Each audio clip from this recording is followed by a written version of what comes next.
Hey guys, welcome to my channel. I'm Kristen and today I'm going to be sharing with you guys ways you can use these little wooden pallets from the Dollar Tree.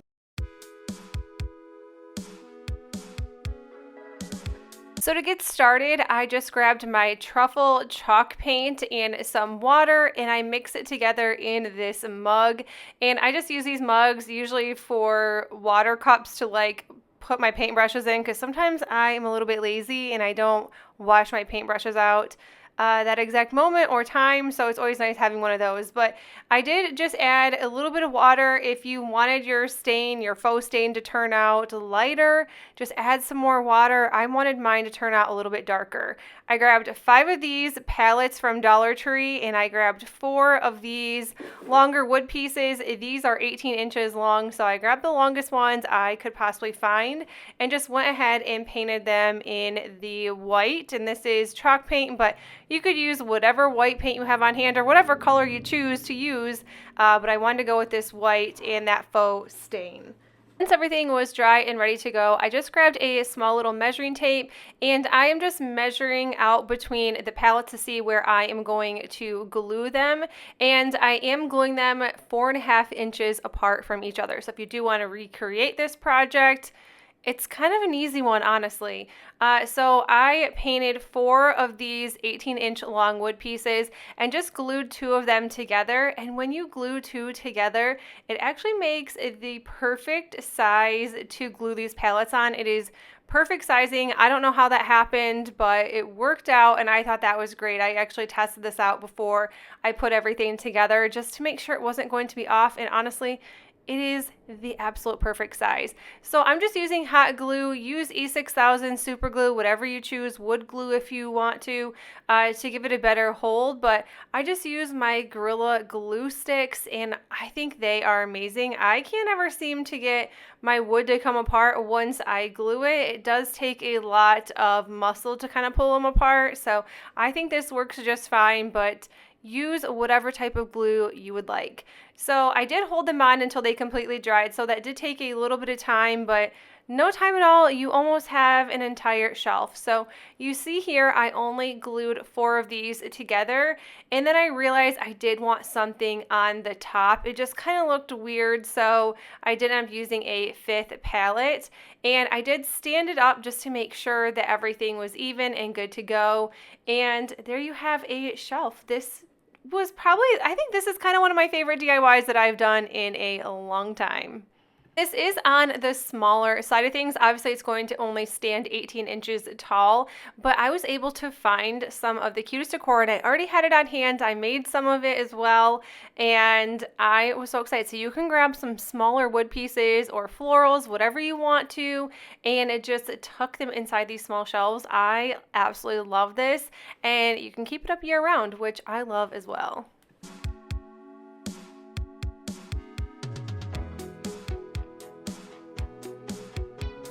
This one, you're going to need 4 of these wooden pallets, and I am painting all 4 of them in some chalk paint. This is not by Waverly, this is by Folk Art, I think, but I honestly think everything is made probably or pretty close to the same company. I don't really think it matters. Grab some white paint and paint your pallets, or whatever color you like. I'm using white, that's what I'm going with, because once I glue these together, I just kind of glued 2 together first and then the other 2, and then I glued them together. You can choose to glue however you would like, but this is just what worked for me, and it seemed to work pretty good. If you want it to be more secure, use some different glue. I don't know how long this may last, but I think if I just leave it sitting around, I'm not going to have any issues with it whatsoever. I'm using just hot glue for this one.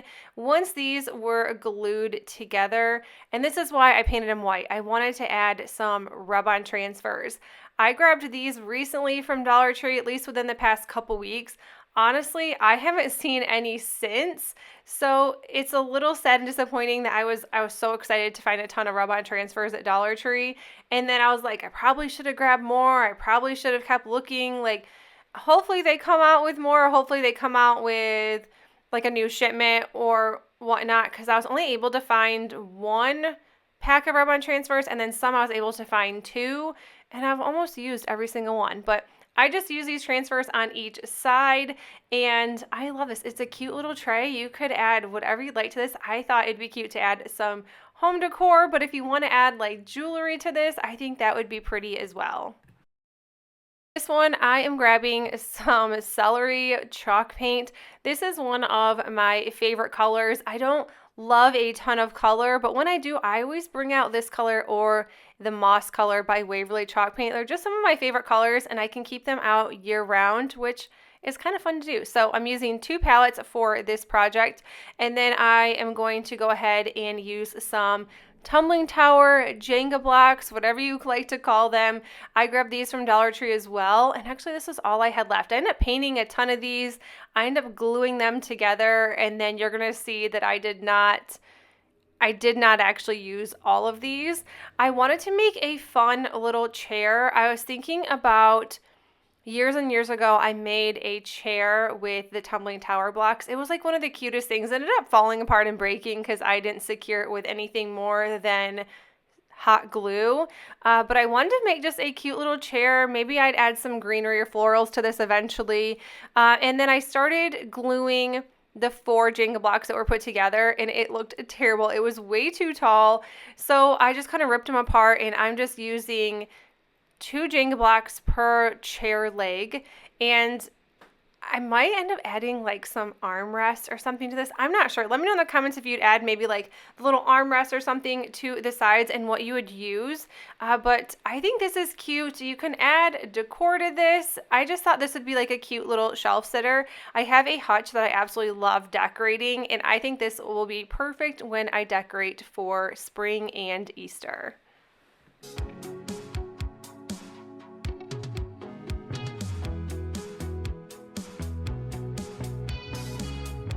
Right, we have this white palette. I already have painted it. I painted so many palettes at one time because I just thought that it would kind of go along a little more quick.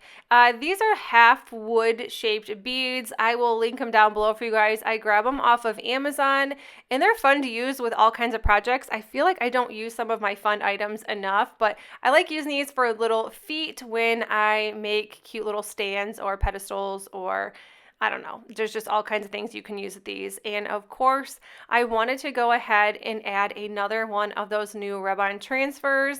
This is also from Dollar Tree, and you have to look. I mean, don't get your hopes up. I have only found them one time, and I think I've been to Dollar Tree like 8 times since. Probably not 8, but it feels like 8, and I still have yet to find them. So this right here, I'm just taking a pencil I wanted it to look like a palette, but I didn't want to ruin the flowers. So that's where I was so hesitant there, because I'm like, oh, they look so pretty, but it just kind of doesn't look right on like a little palette stand. So I didn't end up taking out the middle of that flower. It was hard to do, but I did it. But this is what it looks like when it is done. I actually like it. I'm so happy with the way it turned out, although I was hesitant on tearing my rub-on transfer apart. But I think this is cute. Add whatever you like to it, and I think it's fun, and it was so simple to put together. For this one, I'm using 4 of these palettes in this color Sage. Mine was not mixed up, and it was a little watery, but actually when I was watching the first one dry, I was like, I like the watery effect because it kind of gave more of a gray stain versus a gray paint, which I absolutely loved. So once this was done, everything was painted. You know, just to let you guys know, these palettes, I like took 10 minutes, I feel like, a piece to paint them. Like the front, the back, the sides, the cracks in between. Took forever. I am just gluing the 4 of these palettes together because I'm going to be making a vase. Like a crate vase, a pallet vase. And I think this one was cool. Maybe I'll use something for the bottom, but realistically, like, I'm probably never going to move it. Except to dust, which, I mean, let's be real, you guys. I don't dust all the time, but like my hutch and like some of my shelves, they don't get really dusty. Like once I take everything down, I'm like I need to dust this. This is gross. And I'm like, no, it's really not that bad. So, I mean, add a bottom if you dust all the time. Don't add a bottom if you don't dust all the time, right? If you don't dust, if you do dust. Either way, yeah, once this was done, I just used hot glue once again to secure the edges, and so far so good, you guys. I added some greenery, and most of this is from Dollar Tree and Walmart from previous years. I always just reuse floral, especially when I put it inside vases, but I think this one's cool. I think this is super cool. I think it's really pretty for spring. But that is it for the video. I hope you enjoyed it, and if you did, please make sure you give this video a thumbs up if you are new to my channel. I would love if you consider sticking around and subscribing, and I will see you all in the next one. Bye!